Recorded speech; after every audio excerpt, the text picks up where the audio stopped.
मेरा एक सपना था कि एक सुंदर पहाड़ी इलाके में प्राकृतिक वातावरण के बीच एक घर बना के वहाँ पे रहने का। दरअसल मेरा जन्म मुंबई में हुआ था, इसलिए बचपन से ही चारों तरफ बड़ी बड़ी बिल्डिंग्स, गाड़ियों के शोर, लोगों के भीड़, ये सब देखते देखते थक चुका था। इसलिए मैंने मन ही मन ठीक करके रखा था कि अगर मुझे कभी मौका मिला तो मैं एक सुंदर प्राकृतिक इलाके में एक घर खरीदूंगा। मेरा नाम रोहित वर्मा है।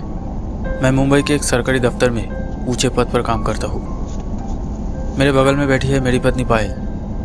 हमारी शादी को सिर्फ 2 साल ही हुए हैं और आज का दिन हमारे लिए बहुत ख़ास है क्योंकि मेरा बहुत दिनों का सपना आज सच होने जा रहा है।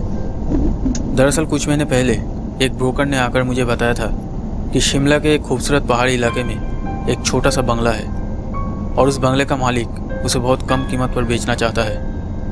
ये खबर सुनकर मुझसे रहा नहीं गया और मैं शिमला चला आया और वो बंगला वाकई में मुझे बहुत पसंद आया। इसलिए बैंक से एक बड़ा लोन लेकर उस घर को खरीद लिया। सोचा कि रिटायर होने के बाद बाकी की ज़िंदगी इस सुंदर जगह में आकर बिताऊंगा। इसलिए घर खरीदने के बाद ऑफिस से कुछ दिनों की छुट्टी लेकर अपनी पत्नी पायल को लेकर शिमला चला आया उसे घर दिखाने के लिए।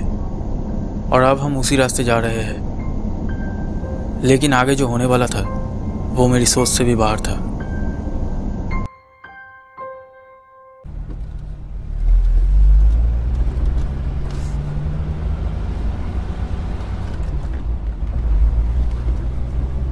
जब हम बंगले पर पहुंचे तब दोपहर के लगभग 2:30 बज रहे थे। इतनी दूर आने के बाद मैं बहुत थक गया था।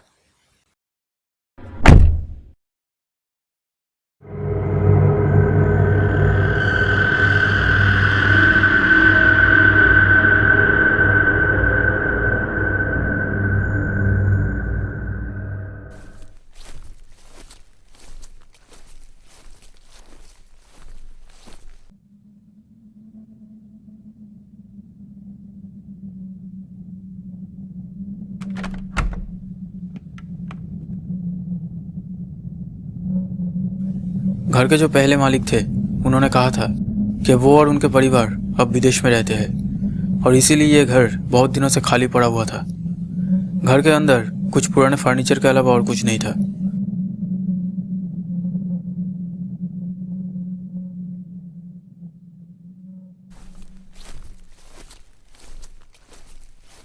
घर के अंदर आते ही मैंने पायल से पूछा, कैसा लगा घर? हाँ, बहुत सुंदर है। पायल को देख के लग रहा था कि वो वाकई में बहुत खुश थी। यह आने के समय हमने ज़्यादा खाना और कपड़े नहीं लाए थे। हम ये प्लान करके आए थे कि 1 हफ्ते तक यह रहकर फिर वापस चले जाएंगे। इसलिए मैंने सोचा कि यह रहने के लिए कुछ कपड़े और खाने का इंतज़ाम करना होगा। अच्छा पायल, मैं इस जगह के नज़दीकी किसी मार्केट से हमारे रहने के लिए खाने का सामान और कुछ कपड़े खरीदने जा रहा हूँ। तुम तब तक फ्रेश हो जाओ और घर के चारों तरफ थोड़ा घूम के भी देख सकते हो। मैं जल्दी लौट आऊँगा। ठीक है। फिर मैं गाड़ी लेके निकल पड़ा।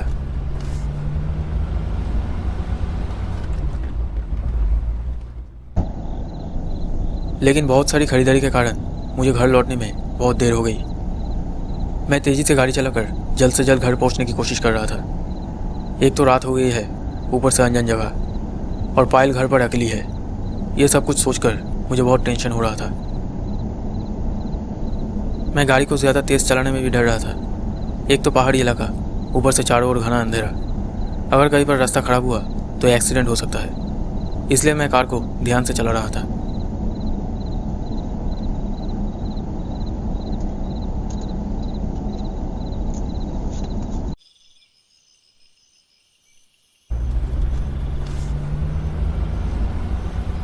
घर के सामने आने के बाद मुझे थोड़ी शांति मिली।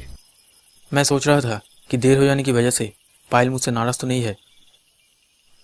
मैंने खिड़की की तरफ देखा।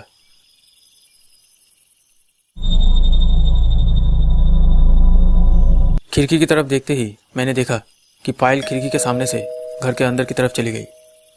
मुझे लगा कि शायद मुझे देख के गेट खोलने के लिए आ रही है, लेकिन कहाँ है पायल? बहुत देर तक बेल बजाने के बाद भी पायल नहीं आई। अचानक ऐसा लगा कि जैसे गेट खुला ही है दरवाजे को थोड़ा सा धक्का देते ही दरवाज़ा खुल गया। ये देख के मुझे बहुत ही हैरानी हुआ और पायल की इस बेवकूफ़ी को देखकर मुझे बहुत गुस्सा भी आया। इस तरह का एक सुनसान जगह में घर के मेन गेट को खुला छोड़कर वो क्या कर रही थी?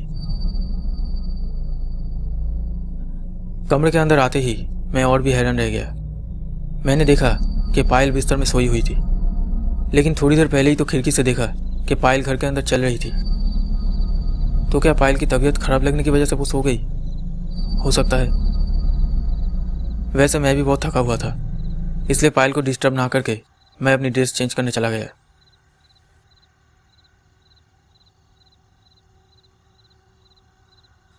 फ्रेश होने के बाद मैंने सोचा कि जब पायल सो रही है तो मैं भी थोड़ा आराम कर लेता हूँ। उसके बाद पायल को खाने के लिए बुलाऊंगा। ये सोचकर मैं सो गया। मैं इतना टायर्ड था कि सोने के कुछ ही देर बाद मुझे नींद आ गई।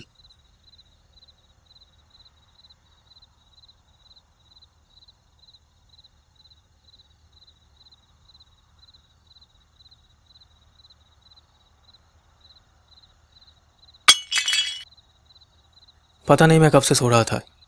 अचानक एक आवाज़ से मेरी नींद टूट गई। मैंने घड़ी में देखा तो रात के 3 बज रहे थे। मुझे याद आया कि पायल बिना कुछ खाए ही सो गई थी। और सिर्फ पायल क्यों, मैंने भी तो कुछ नहीं खाया।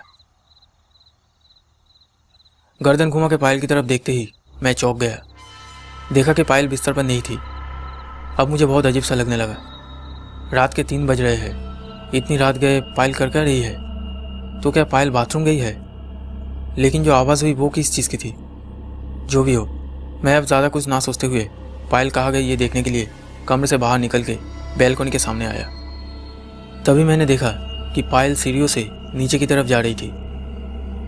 मैंने पायल को बुलाया। पायल, पायल इतनी रात में तुम नीचे कहाँ जा रही हो? लेकिन पायल ने कोई जवाब नहीं दिया।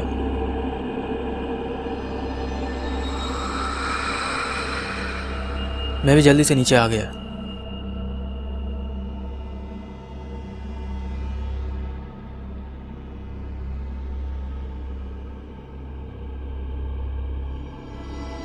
नीचे कॉरिडोर की तरफ आते ही मैंने एक अजीब चीज़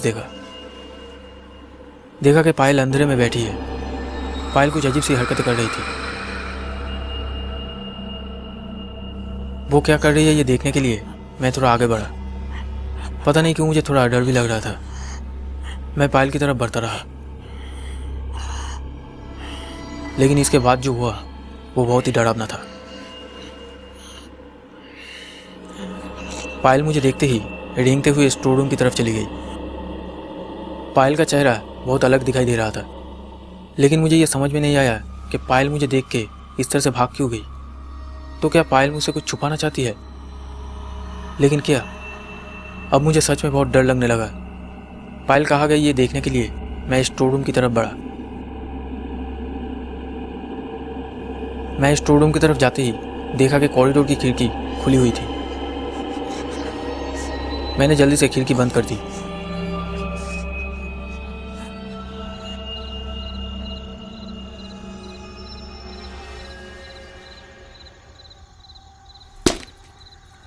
तभी मुझे स्टोर रूम के अंदर से एक आवाज़ सुनाई दी।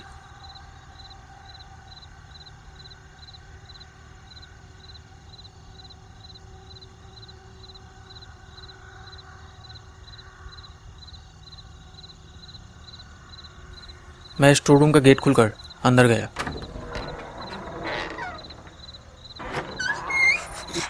स्टोर रूम के अंदर आते ही मैंने देखा कि पायल अंधेरे में खड़ी थी।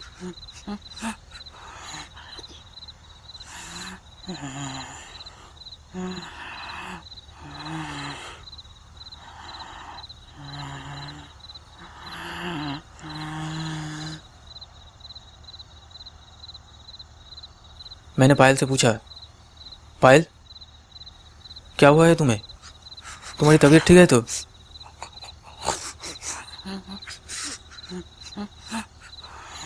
अरे ये क्या, ये लाइट क्यों ऑफ हो गई? बिजली चली गई है क्या? अच्छा पायल, तुम्हें हुआ क्या है? इतनी रात को इस अंधेरे में तुम क्या करने आती यहाँ पे? और तब तुम मुझे देख के उस तरह से भाग क्यों है? नहीं, कुछ नहीं। मेरी तबीयत ठीक नहीं लग रही थी, इसलिए पानी पीने के लिए नीचे आई थी। लेकिन तुम वहां पर नीचे बैठकर क्या कर रहे थे?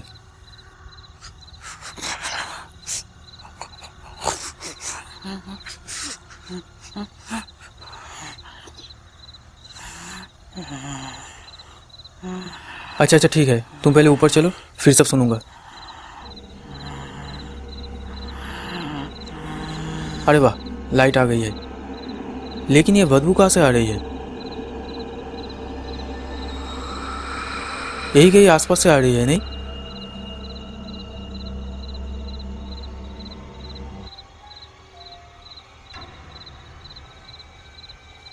तुम्हारे पीछे से तो नहीं आ रही है।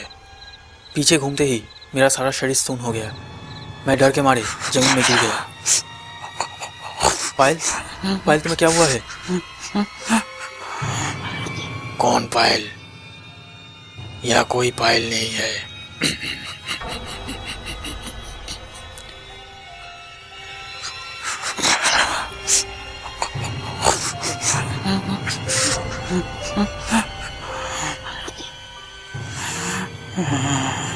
नहीं नहीं नहीं नहीं, ये नहीं हो सकता, ये नहीं हो सकता।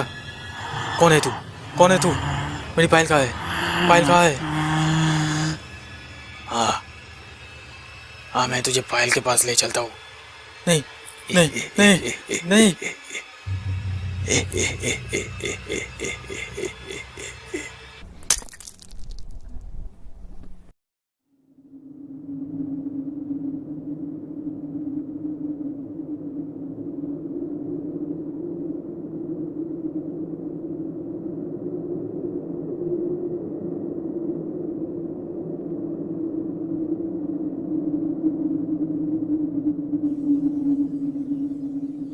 कभी समय मिले तो आइएगा ज़रूर हमारे इस बंगलों में घूमने के लिए।